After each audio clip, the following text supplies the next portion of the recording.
Welcome, everyone. This is Elsie Kerns, your overwhelmed warrior, with another visionary interview. And tonight I'm speaking with astrologer Pam Younghans, and she is in Kenmore, Washington. And I wanted to discuss with you, Pam, what is currently going on because you have mentioned that we are in eclipse season. Right. What does that mean and how long is it? Great questions. Well, eclipse season, it kind of varies, and different astrologers have different theories and perspectives on the length of it. I feel in this case, it started, a couple of weeks before our solar eclipse that was just on Saturday, April 30th. And it's going to last through the end of this lunar cycle, which ends right at the end of May, beginning of June. And it's an important time. Eclipses, and I won't go into the astrology of it right now, but eclipses are part of kind of a karmic evolutionary process. They push us forward. They bring up things that need to be resolved. They challenge us often, and but there's always that sense of there being a real turning point with eclipses. So there's endings, beginnings, and this one's particularly powerful. Though the eclipse on Saturday was aligned with Uranus, and Uranus is big change and sometimes surprises. And then the eclipse on May 15th or 16th, depending on where you live, it's in Scorpio. It's got a lot of strength behind it as well. And Scorpio is the sign of death and rebirth. And so it really does bring forward those themes of something that is being let go of so that something new can take its place. And eclipses are also important. A solar eclipse is always a new moon. A lunar eclipse is always a full moon. But instead of, with regular solar and lunar eclipses, their energy works for about a month at a time. But with solar eclipses and lunar eclipses, their energy works for the next 6 months. We get a pair of eclipses, at least a pair every 6 months. So really, we're also setting themes for a much longer period instead of just a few weeks. So all of that kind of magnifies what's involved in eclipse season. Well, it's interesting that you mentioned death and rebirth because I have been saying for some time that energetically, because the energies are moving so fast and we are living so much longer, we are really living more than one lifetime in this body. Oh, that's an interesting way to think of it. Yeah, Wow. absolutely. Wow. And Yeah. that would explain too. I mean, people do often seem to have kind of, well, that was the first part of my life, and now we're in this part of my life in a way that I don't think happened before. And it isn't just about retiring from a job, it's really about reinventing ourselves on, on a whole new level. And then, of course, we're kind of doing that as a humanity with everything chugging us forward on our evolutionary path. So interesting. Yeah, I like that. Good. Now, the other thing that's been going on are solar flares. And Mhm. I know a lot of people who are very sensitive, and Yeah. I remind them or ask them to keep up with your journal about these solar flares because they seem to really wreak havoc for them. It's very interesting. I think it's one of the, if you want to call it proof of the ascension process, you could do that. But people are more and more sensitive to energies in general, and solar flares and geomagnetic storms are energy. And so as we become sensitized in all kinds of ways, we also pick up on the solar flare energy. So there's and I know it seems like things are amping up, and there are a lot of people who are kind of hyping that. I kind of try to keep things a little bit down to earth, so I don't go into hype mode as much. But it is true, we're on the building phase of a solar cycle. So solar cycles last about 11 years. They start at solar minimum when there aren't very many flares or sunspots, and then they go to solar maximum, and then they go off again. And we are in the building phase towards solar maximum, which is supposed to reach in 2025.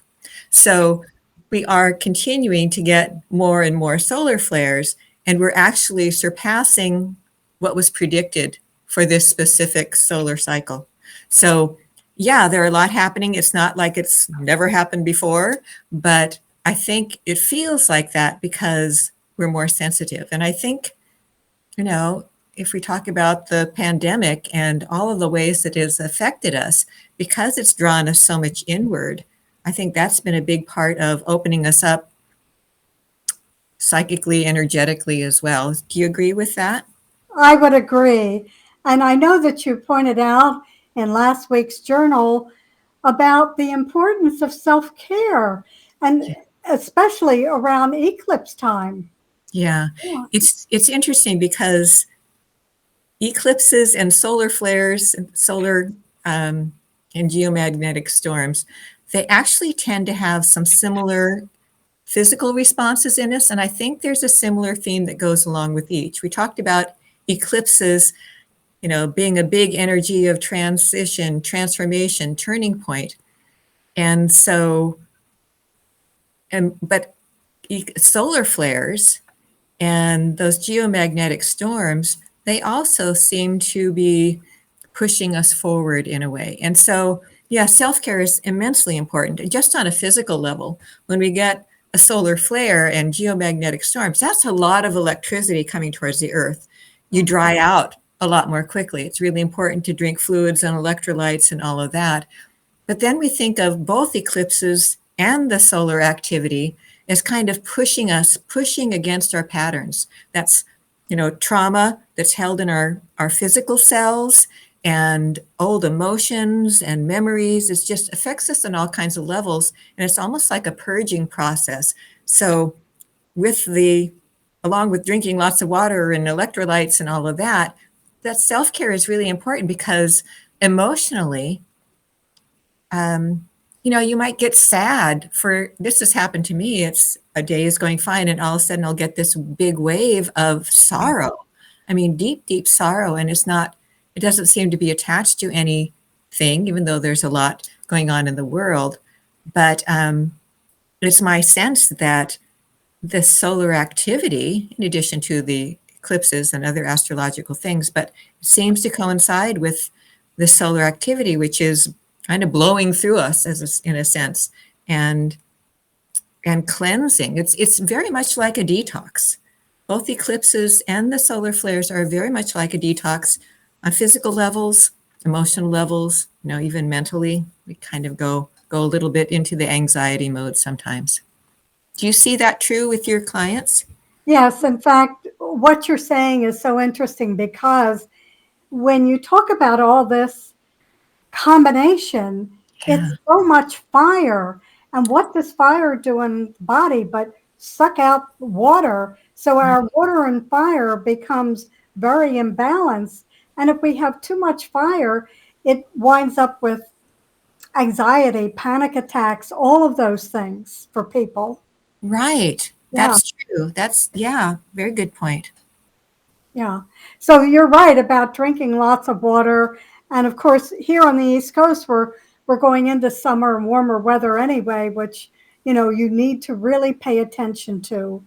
But Right. just what you ended with saying a minute ago, that this is really this energy, this magnified energy is pushing us forward. Yeah, Definitely. I really believe that. It's just, you know, the things that come up. It's always happened during eclipse season where old issues will come up to be processed in a new way, or processed at levels that they haven't been processed before. And and so we're having this overlap. The last 2 days of April, we had a lot of solar flare activity. We had 6 M class, so that goes A, B, C, M, X. C is kind of minimal. A and B are nothing. C is minimal. M is moderate, and X is big. And so, over the course of 2 days, we had 6 M class, so 6 moderate, and then 1 X class. So that was a big push. And then Saturday was the eclipse, the solar eclipse. So it was a huge rush in of energy. So I hope people are taking really good care of themselves right now, because it can be exhausting, and sometimes it affects our sleep cycle. There's lots of scientific studies out about how solar flares affect our bodies, our sleep cycles, all of that. And sleep can be really disrupted when we've got a lot of solar activity. So yeah, resting when you can, the fluids, the just letting yourself process emotions if they come up, rather than feeling like you have to label them or feeling like you have to explain them, just allowing them to move through your body, just like the energies are moving through the body, and then being released. So, Pam, one of the things I remind people about is when these memories come up or when things come in, let's say to the front door of the heart, I remind them, you can open the back door and let them out and let them go. Oh, And right. sometimes things come in and we just hang on to them instead of thinking about, let's open the back door and let them go. Yeah. Oh, right. Oh, that's a great idea.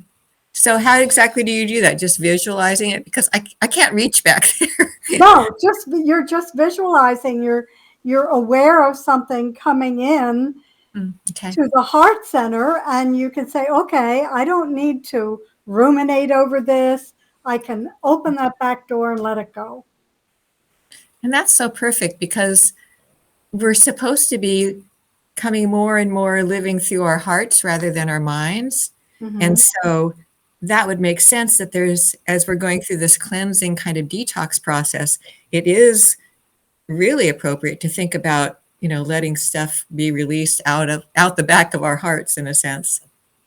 Well, especially since the heart exudes the most electromagnetic energy. And Yeah, people are surprised when I say even more than the brain. They say, really? I say, yes. right. Yeah. Well, I'm excited. Next Monday night, you're going to be on. We're going to be doing that great transitions and transformations, that metamorphosis, Mm. and that will be on at 7 p.m. Eastern Daylight Time, 4 p.m. Pacific Daylight Time, and of course also 5 p.m. Mountain and 6 p.m. Central Daylight Time. So you're going to be covering May through August, this next 4 months. And I'm looking forward to that, along with your slideshow, the calendars. And tell us a little bit about the calendars, because I think it's helpful for people to understand that they can actually look at the days that are challenging on their calendar. Right. So, and this is Monday, May 9th, just in case anybody needs the Yeah. date. So for all each month, I've created a calendar, and day by day, it lists the most important astrological influences. And so, and that's what I'll be explaining in the class. We'll go through and talk about the most important ones. But I also use colors. So if we've got an aspect, an astrological aspect that's just kind of, it's not really that important, although we may touch on it. It's in black.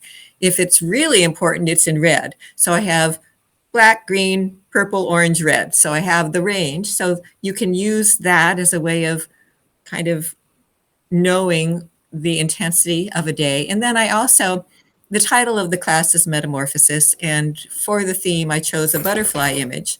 So for this set of calendars, I've put a little illustration of a butterfly on the days when really that transformational energy is very, very strong. So when you're looking at the calendars after the class, and hopefully you'll get the calendars before the class so that you can take notes on them. But then when you're looking at it later, you can just see what days have red and what have green, and then see where the butterflies are. And then it really helps you focus in on not days to be stressed or anything, but just as a way of saying, oh, more self-care today, or take my time today, or remember to breathe today. All of those things are a part of why it's valuable to look ahead and see what's going on astrologically. And then for the really positive, helpful energies, we might say, oh, well, it's a great day to start a creative project, or it's a great day to meditate more, or I think I'll take the day off from work because I'm supposed to wander in nature today. So there's lots of great ways to use these calendars and what we'll be talking about. I agree. And I always check them out. And also, if you're planning something like a workshop or an event, it's just great to be able to look ahead to the different months and see where might be, I call them a squirrely day, where might not be, and be able to plan that way. So I'm really looking forward to that. The class is 75 minutes. You put together a beautiful PowerPoint slideshow. So everyone will have the slideshow, the calendars, and of course, we will record the session as well. Right. So even if you can't attend live, and a lot of people can't, Right.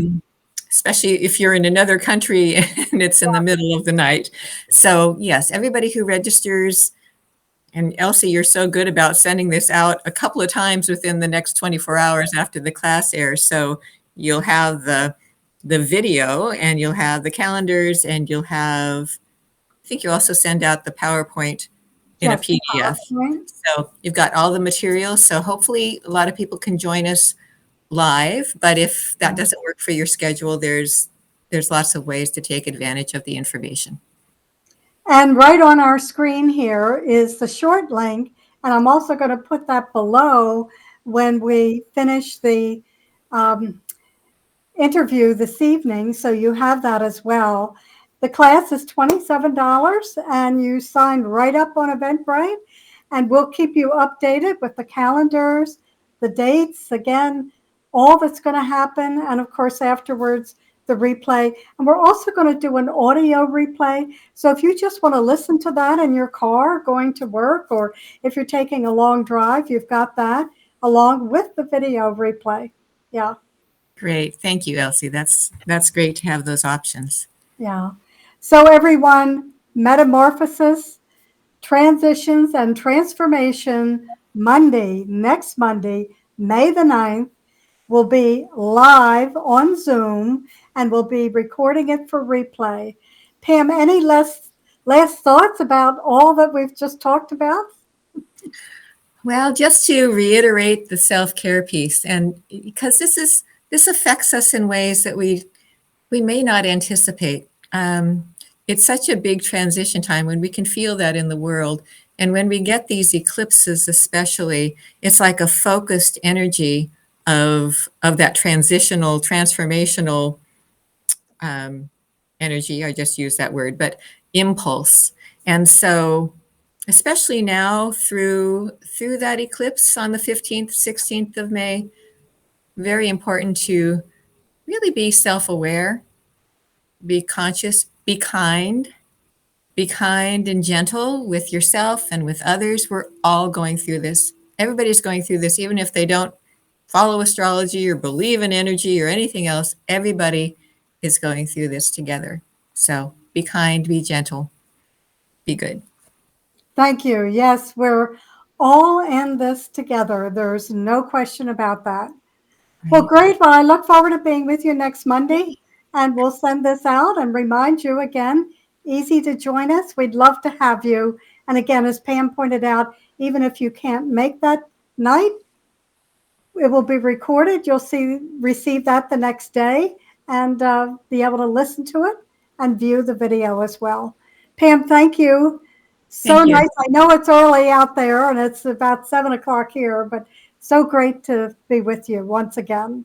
Nice to see you, Elsie. Thank you. You're welcome.